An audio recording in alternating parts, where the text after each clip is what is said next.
is going to be a great place to sit. It's not ready yet, so I see they're doing their tasting over in the harvest deck.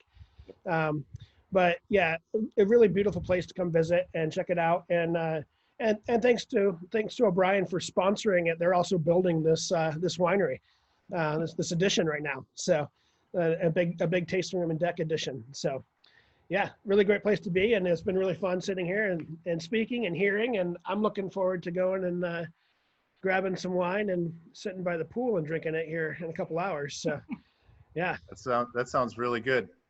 Sitting here in the office, it's comfortable. I'm going to guess about 75 degrees, but I imagine for those of you that are outside, it's closer to what was forecast to be 100 or better here in Portland. Maybe it's a little cooler in the hills and in the valley, but I bet it's not too far off from that. So sitting by the pool sounds good to me, Corey. All right, thank you. And I think we're ready to switch over to our next winery. And yeah, so next up, we're going to transition to Adelsheim. And I see Elizabeth is on camera as well. Hello, Elizabeth Clark. Elizabeth is the Associate Director of Education and Experience at Adelsheim. Adelsheim Vineyard was founded with an optimistic spirit and a lofty dream: create world-class wines in an undiscovered wine region, the Chehalem Mountains of Oregon's Willamette Valley, of course. So that's the intro of what I've come to understand as just a beautiful vineyard and a beautiful winery. And so, Elizabeth, the floor is yours. Tell us what you got for us today. Awesome. Thank you, Jason. And you said it perfectly, Adelsheim. I think I'm going to start with that. Just so everyone knows, we are one of the pioneering wineries here in the Willamette Valley. We are the first winery established here in the Chehalem Mountains. And 99.999% of the time, people mispronounce our name. So I think I'm going to start off with how to pronounce Adelsheim. Adelsheim is David's last name. It translates to noble home or home of nobility. And we like to think of it as two words. So if you have one of your little taster bottles here, you have Adels, meaning noble or nobility, Heim, meaning home, Adelsheim. We don't squish the SH together. So now you know, and you can correct everybody for us too. Well, first off, thank you all so much for having us, for including us here for your lovely day. I hope that you have all been enjoying yourselves so far with these two other wineries. I know we like to send folks over to Alexana, big fan of those guys myself, and Torii Mor as well. Just fantastic wineries to send people over to. A little bit about myself. I have been with Adelsheim for about 4 years, actually celebrated my 4-year anniversary August 1st of this year. And I started off as a harvest intern. So I started off helping out with the 2016 vintage. And my joke is that the cellar crew kicked me out because I talked too much. So they moved me up to the tasting room, which is how I landed the education and experience role that I have today, being able to talk to all of you lovely people, whether I can see your faces or not. Prior to working in the wine industry, I actually started off in culinary school in North Carolina. Although I'm not from North Carolina, I'm actually born and raised in Milwaukee, Wisconsin. So to all my Midwesterners out there, I'm here for you. We'll meet you here at Adelsheim on the West Coast. Bounced around. Elizabeth, you transitioned from beer to wine. Wouldn't beer have been your natural beverage of expertise? I mean, haven't you heard the stories that good wine is made with good beer? Yeah, not heard that. Harvest time. So they really go hand in hand. And then hearing the conversation of food and wine pairing, it's absolutely correct. You got to break the rules when it comes to food and wine pairing, whether you're pairing it specifically with wine or, you know, throwing in a beer here and there or a craft cocktail. It's always really fun. Just make sure you break the rules.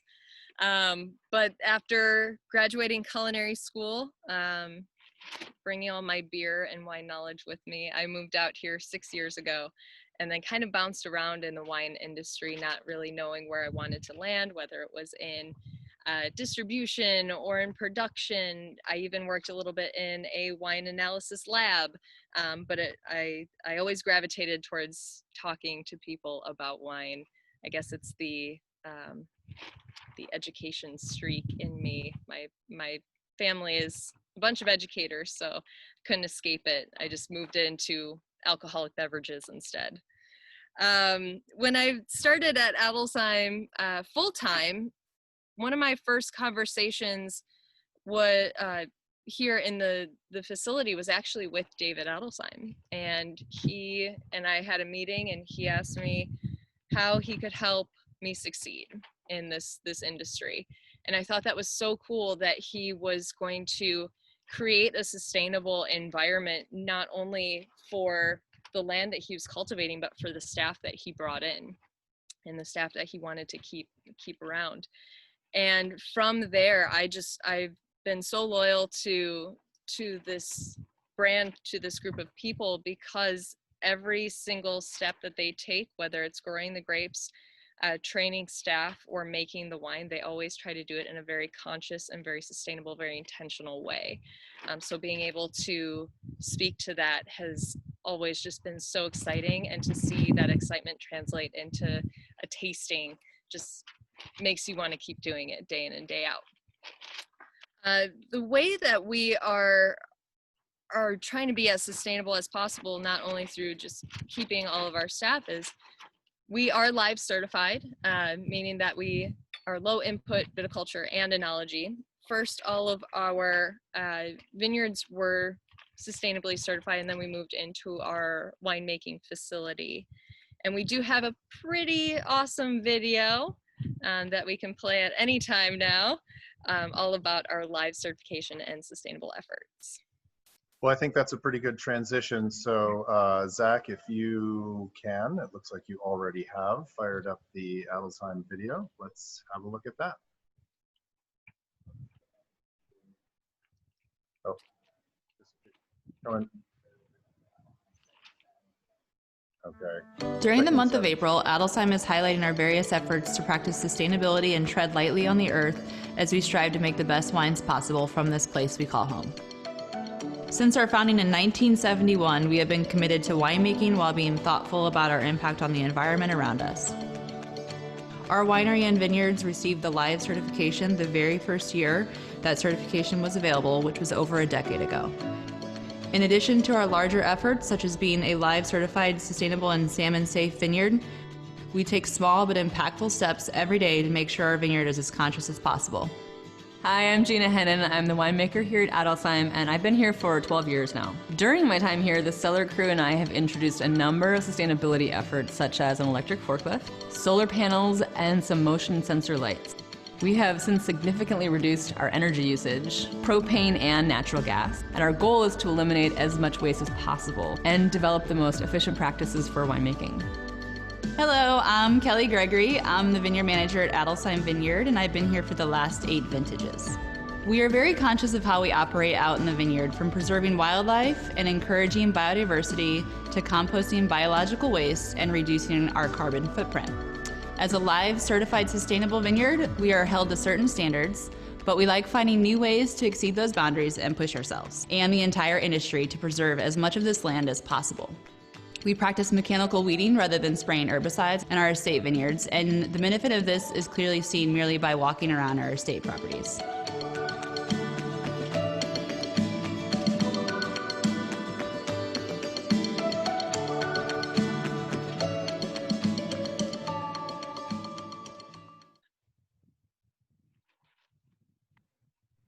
Elizabeth, would you mind educating me and tell me what it means to be Live certified and salmon safe? Absolutely. So Live certification, it's less about what we're spraying on the plants or what we're using in our field, and it's more about how we're using it, how we're reducing, like Kelly said in the video, our carbon footprint. So instead of going organic and spraying as many organic chemicals as we want in the vineyards, instead we are taking very natural natural steps to reducing, let's say, pest pressure or drought pressure, something of that nature. Behind me, you can actually see some of our vines. And one of the ways that we fix the soil, fix some of the nutrients in the soil, is by planting a natural cover crop every season, allowing it to grow in the spring and then tilling it under each year so that we can fix the amount of nitrogen in the soil instead of just spraying a fertilizer or something else that is more synthetic that could be more damaging to the land in the long run. We actually leave some of our land fallow as well because we're always trying to fix the nutrients in the soil as naturally as possible. But sometimes that we just can't plant because there's not going to be enough nutrients there to support the amount of vines in the ground. And that goes for our winemaking facility as well, being very conscious of our water usage, making sure that we have water retention ponds that we can pull from first before our wells, and then just using different sensors to limit the amount of excess water usage. So, you know, if your hands aren't there, we aren't going to be wasting any water. Same thing goes for our lights as well. And let me know if our tent here gets to be a little bit too loud. Part of our live certification was also introducing the solar panels to our building. We were established as a live sustainable winery in 2008, and just after that, that's when our solar panels were installed. And I have a small amount of information that I was able to grab from our assistant winemaker, who is the manager of the certification for the winery itself, because the winery and the vineyards are different because they use different methods for their sustainable farming or sustainable winemaking practices. So our solar panels were introduced to the building in 2009, and they were installed by Farnham Electric, and they continue to maintain our solar panels to this day. On top of that, we have about 244 solar panels for our building. So they are 65 inches by 33 inches, but together they make our 244 panels. So we're super proud that they are stationed right when you first drive into our facility. You literally can't miss them. Right where you park your car is right where our solar panels are located. So you can see them pretty clearly. I noticed in the video discussion of having an electric forklift as opposed to a propane or otherwise fuel-powered forklift. Mm-hmm. Are you aware of how much of your electric consumption, maybe just in rough numbers, you produce yourself? Yeah, so we actually produce, or we use about 270,000 kilowatts per year, but about 7.5% is actually from our solar power or solar panels. We end up using a lot of energy, especially at harvest time with different pumps that we might need or our extra forklifts. We always try to rent electric forklifts so that we can use all of that solar energy. But at the same time, in the off season, it gets to be a little bit more quiet, a little bit less of that energy usage is actually needed. So yeah, great question. All right. I think it's time for some wine. I think we should drink some wine. Yeah, that sounds like a great idea. Rosé now. We're going to start with the rosé. Yeah, so each of you received one of these fancy handy dandy little tubes here. Inside of your tube, you have a lovely insert that also helps describe some of these wines. You are more than welcome to take notes on this if you want to. If you don't want to, that's okay. I know that wine is sometimes educational, sometimes it's just for an enjoyment. If you chilled some of these wines, excellent. Wine is so subjective and it really depends on your personal preference. So if you like your rosé and your Chardonnay more chilled, then you know. If you like it closer to room temperature, that's great too. For me, I like my rosé nice and chilled, but I like my Chardonnay closer to Pinot Noir temperature, so a little bit closer to room temp. I think what I'm going to start with is our lovely rosé, our first wine here in our little 2-ounce bottle. Feel free to pour that into your glass. I'm going to join you here. Now, we've been making rosé since about 2005, and this is a rosé made from 100% Pinot Noir grapes. Now, this is the first of our artist series rosé, meaning that the label, unlike the label that is currently on that 2-ounce bottle, is a bright, beautiful artist rendition of our Ribbon Springs vineyard. And the artist that designed that label is Letty Jane Rennekamp, local Portland artist, and we commissioned her to design our very first artist series label for this year, because we wanted to bring back all of that artistic labels that we used to have. For those of you that are very familiar with Adelsheim, you probably remember the ladies' faces on each of our labels. And the ladies' faces were designed by Ginny Adelsheim, David's ex-wife. And as the ladies' faces, the paintings, the portraits, they were all starting to be phased out, we wanted to bring back more of that artistic sense, that our artistic roots back to the label. So that's where this comes from. Like I said, it was inspired from one of our 6 estate properties, all 6 of which are located within the Chehalem Mountains. But the Ribbon Springs Vineyard is really what inspired Letty to design what you see on the insert. In fact, 90% of the Pinot Noir actually came from that site as well. So it's kind of a mirrored image from inside to out. Now for this rosé, we do make it in both a saignée method as well as direct press method. And saignée means to bleed off. So we process the Pinot Noir grapes like traditional red wine, allow for the skins to soak in with the juices for about 4 to 6 hours, and then we remove a small amount of that juice and blend it into a stainless steel tank. Direct press sounds a little bit self-explanatory, but we put all of the Pinot Noir grapes into a press, allow for a very, very, very gentle press cycle to take place so that we don't get as much color, and then also add it into that saignée method Pinot Noir juice. Then we ferment it like traditional white wine. We let it go nice and slow and cold so we can keep that really nice fresh flavor. No residual sugar here, so this is a bone dry, very crisp style of Chardonnay, or excuse me, rosé, not Chardonnay. Chardonnay is next. But this rosé is just super clean. It's got lovely floral notes to it. It's a little bit more on that white peach side. And it also has a really nice, very light cherry undertone to it. Now my off day, my Saturday is tomorrow, so I already have one of these chilled in my fridge for tomorrow. I know it's gonna be about 90 again, so it's a rosé day for sure.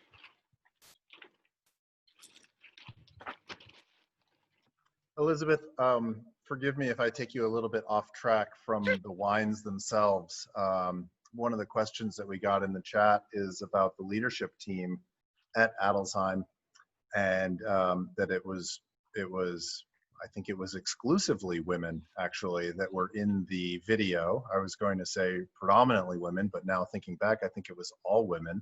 Mm-hmm. And I note that of the 4 folks from 3 different wineries that we'll be speaking with today, you are the only woman. And I actually had the pleasure of talking to Brianna quite a bit, getting set up for Adelsheim to be part of the tour here. Mm-hmm. So it seems like it's pretty much women across the board. And I wonder if you want to say something about the culture and leadership of Adelsheim from that standpoint. Yeah, absolutely. As a female in the wine industry, you know, it has been so inspiring to see that Adelsheim, for 2 of my 4 years, was 80% women in the executive team. Our owner is Lynn Loacker, who is a longtime partner of Adelsheim until the Loackers purchased the remainder of Adelsheim back in 2017. She's still very present in the company and is a regular here and fantastic. So we've got Lynn as one of our leading ladies. And then we also have Kelly and Gina, Gina being our winemaker, Kelly being our vineyard manager. Our assistant vineyard manager is Danielle, another leading lady. Our director of marketing is Lindsay Morse. And I believe the only two, oh, and then of course, Brianna, my boss, which we are super excited to have her. And the only two gentlemen are Rich Sermoni, who is in charge of our distribution and wholesale.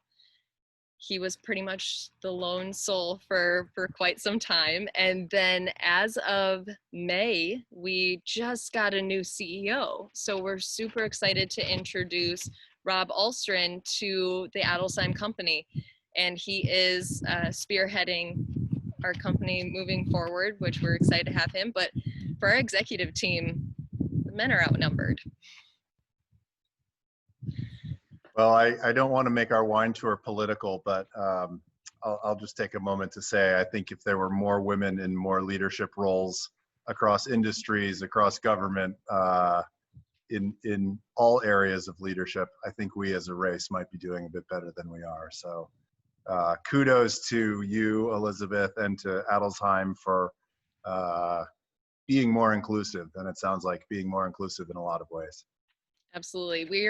We're trying to expand we're trying to become more diverse. We understand that the wine industry can be more diverse, can be more inclusive, and that is something that we are taking strides in. And part of that is just making sure that we have a nice balance to our company by having just kind of that different perspective on things, whether it's male, female, it doesn't matter. We're just trying to be as inclusive as we possibly can and try to educate ourselves in all facets. Mm-hmm. Yeah, so talk about that from the standpoint of the wine industry. You know, I would imagine, though I haven't, you know, I don't really have any data to back it up and I haven't really done the research, but I would imagine that the wine industry is largely dominated by men. How does it feel to be at a winery that is largely led by women? Does it have a different feel to it, or are you pretty much just sort of driving forward competitively and not really thinking about gender or other differentiators, and just sort of one of the competitors and one of the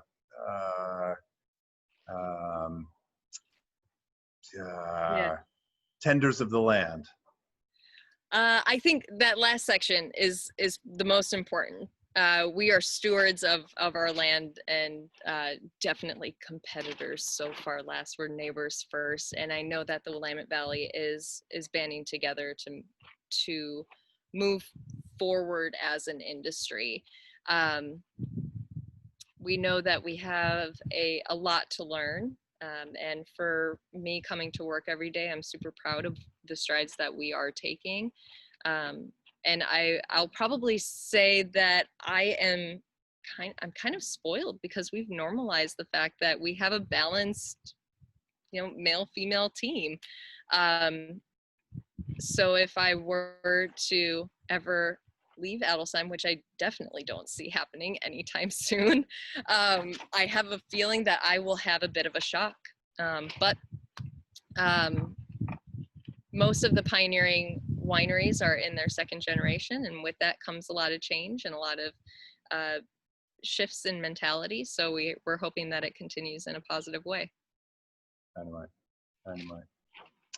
Other folks? I love it. Yeah, if there are other questions or comments for Elizabeth, feel free to drop them in the chat and we can moderate. And maybe it's time to move on to the Chardonnay. I think so, absolutely. So if you are tasting each of these side by side, excellent. Once you pour that Chardonnay into another glass, if you're tasting these one after another, perfect. Love it too. Feel free to finish up that rosé. And now we're going to move on to our Staking Claim Chardonnay. And both of these next two wines, the Staking Claim and the Breaking Ground, are our two Chehalem Mountains-based blends. Now, as the first winery established here in the Chehalem Mountains, we started back in 1971 when David purchased his original property.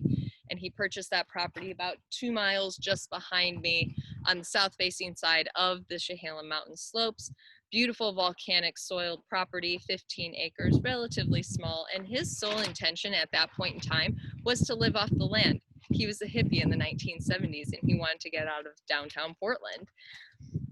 After he ended up meeting Dick Erath, the Ponzis, the Letts, the Sokol Blossers, all of the other pioneering winemakers here in the valley, he decided, you know what, I'm gonna get involved. This is happening. I've always loved wine, and now I want to make my own quality wine in this new industry, in this new world. But I want to tip the hat to the original group of winemakers that really perfected Pinot Noir and Chardonnay. So he really took a lot from Burgundian winemakers. And when he first started planting here, he planted in 1972, 3, and 4, having his first successful planting in 1974 and later producing his first commercial vintage in 1978. He started off with a small amount of Riesling and some Pinot Noir, but then later he moved into more Chardonnay, but he was finding that the Chardonnay that he was producing was really struggling. The vines that he had were either getting moldy and ripening way too late after the rain started, or he had to pick his Chardonnay too early and it was tasting like green beans and just gross. So when he went back and forth to Burgundy up through the mid 80s, he was talking to different winemakers and he started asking the question like David would, and he would say, you know, why aren't my Chardonnay vines producing like yours are? And they said, well, you have the wrong clones. You know, who would have thought it'd be as simple as that? And by the time it was 1984, David Adelsheim came back to Oregon. He met up with a New Zealand enologist at OSU, Oregon State University.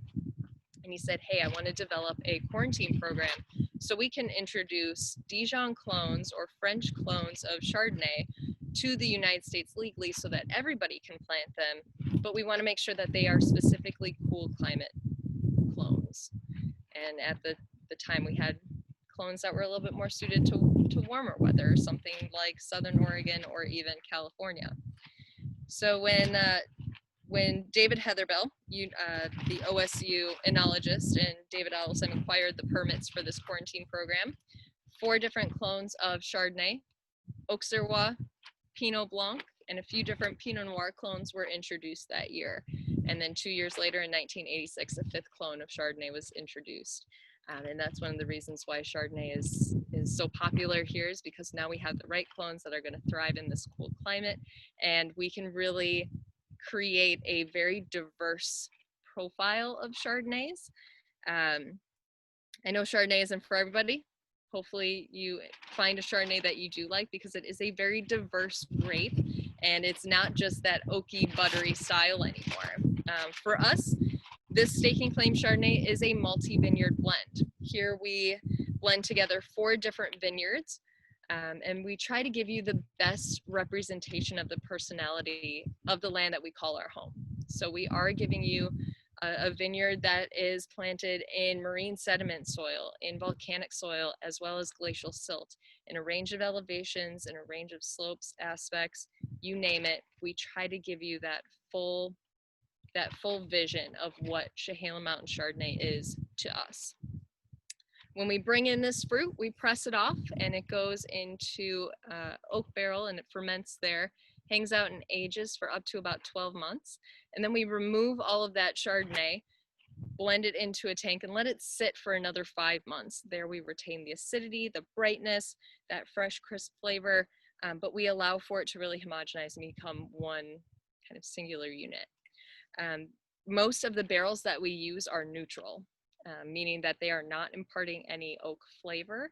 Instead, they're giving off more of a structural component. So here we're getting a little bit of that oak tannin, allowing for a little bit of tension, but at the same time, we're really allowing for this wine to become a little bit more robust, be extremely food friendly, and at the same time, there is some potential for age here. That being said, it's one that I would enjoy sooner rather than later. What are we thinking so far?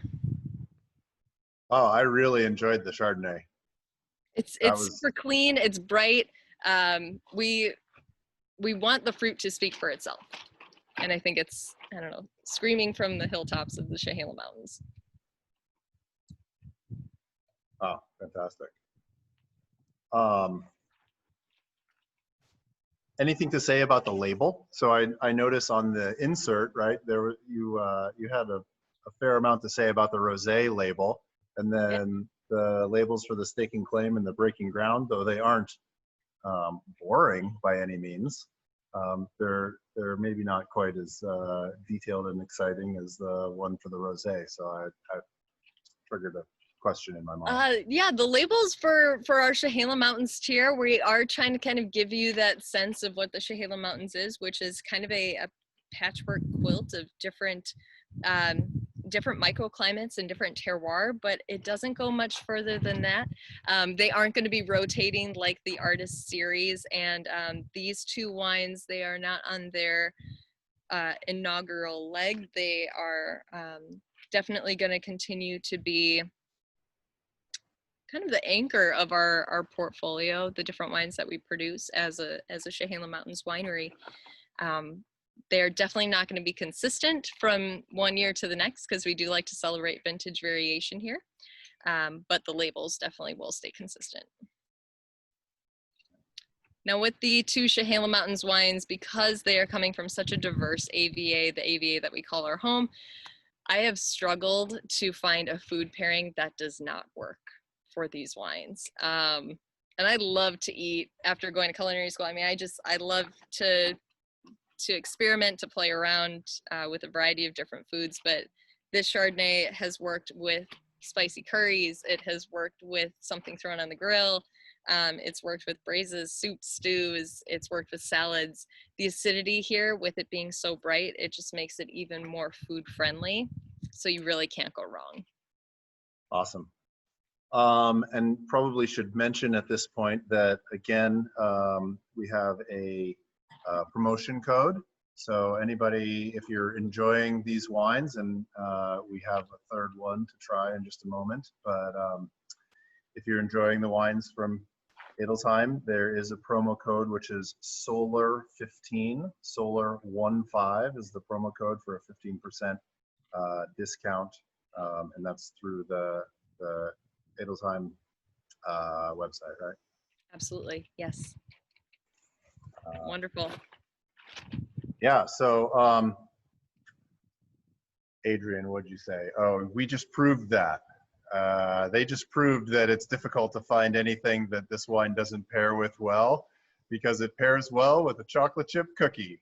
Oh, perfect. Well done. Perfect. Homemade or store-bought?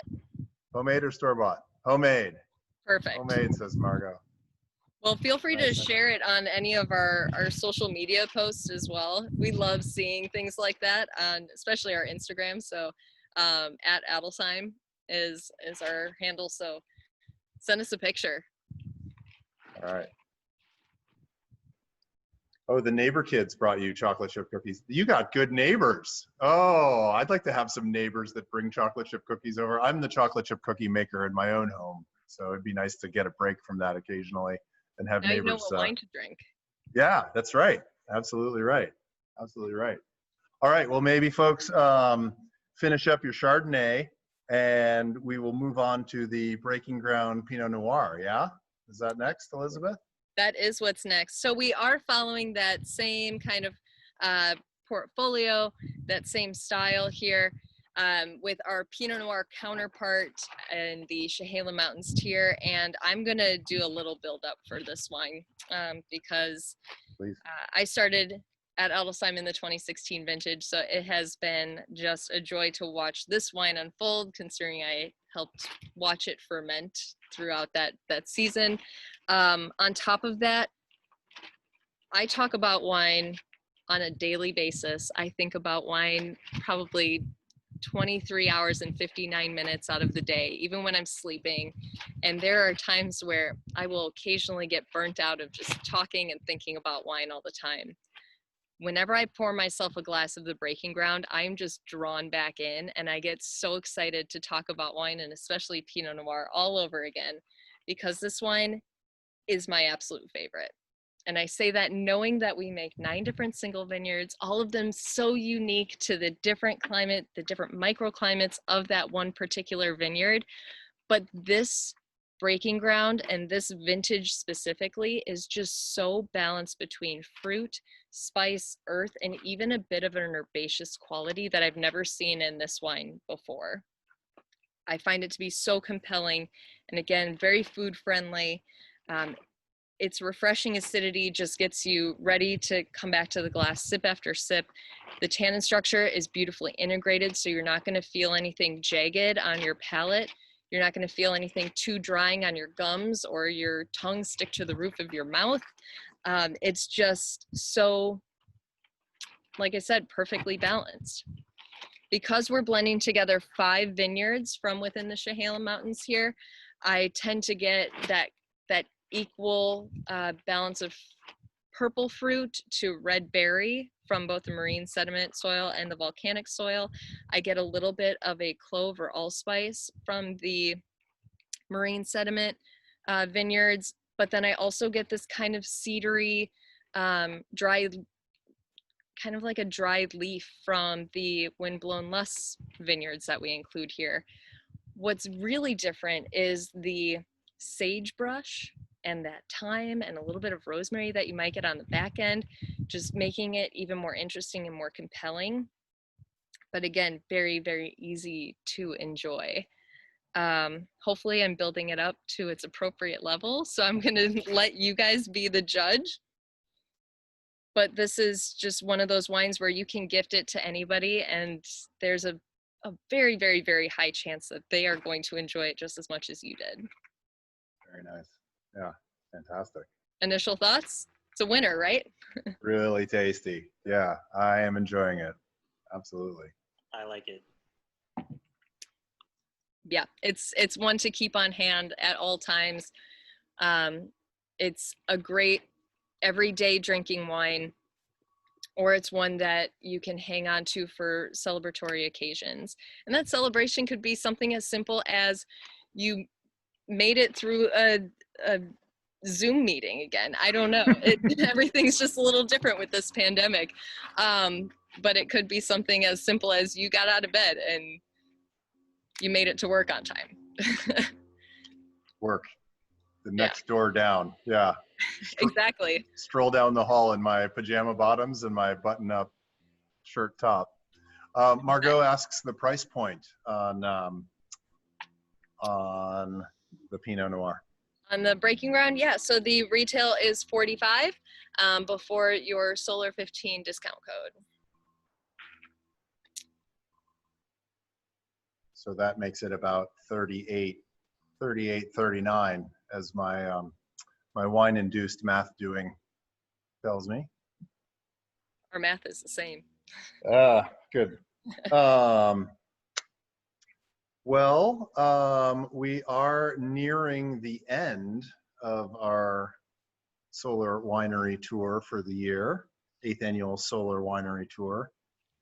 Elizabeth, thank you very, very much. If anybody else has got other questions for Elizabeth, feel free to drop them in the chat now. Elizabeth, I really enjoyed speaking with you. Nice to meet you, and nice to meet you too.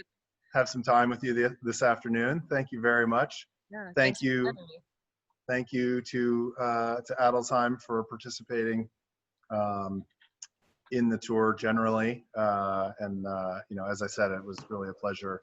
You know, working with Brianna and everybody that I've had the opportunity to interact with over the course of setting this up. So, Jason, kudos to you. Fantastic. If I can jump in for just 1 second, Ashwin, one of our board members, has an excellent idea, and that is for us to grab a photo if we all want to unmute, raising a glass in toast. So I will try to do this with my, I guess my computer screenshot capability here. I see about 30% compliance rate right now. We're going for at least 95. You can, yeah, make sure you got it nice and full. So I'm gonna empty the rest of my Adelsheim Pinot Noir sample into my glass. And now you're committed to drinking it, okay? All right, Jason, will you lead us? Well, I'll propose absolutely a toast to everyone that participated here today. Your involvement and your engagement, really appreciate it. You know, this is a hard time, I think, for everybody. Just how much we have transitioned into a new life and a new world, and you know, pivoting to it as well as we can. So, thanks for participating today, and cheers to you. Thank you for joining. It was beautiful. I got the shot. All right, thank you so much. That was very well executed. Thank you. I'm sure it was a lot of time and effort to get everybody together. So thank you. I appreciate hearing that. Was that Jane that said that? I didn't see who was speaking. Me. Mark. It was me. Thanks, guys. We really appreciate those kudos. It's yeah, it's been a steep learning curve for everybody here, and largely I attribute our success today to Zach, who's in the control booth here, keeping us on track and on time and managing Zoom so successfully. So I want to give Jason a huge thanks. He just got back from vacation and has immersed himself in the MC role in the past 24 hours. So huge thanks to Jason, because I'm way too exhausted to MC today. Good times. Thanks, everybody. It wouldn't have been the success that it was without you. Really appreciate it. Thank you. Thank you. Thanks so much. you. Bye, guys. Yeah. You can get off. Turn it off, I think. Yay.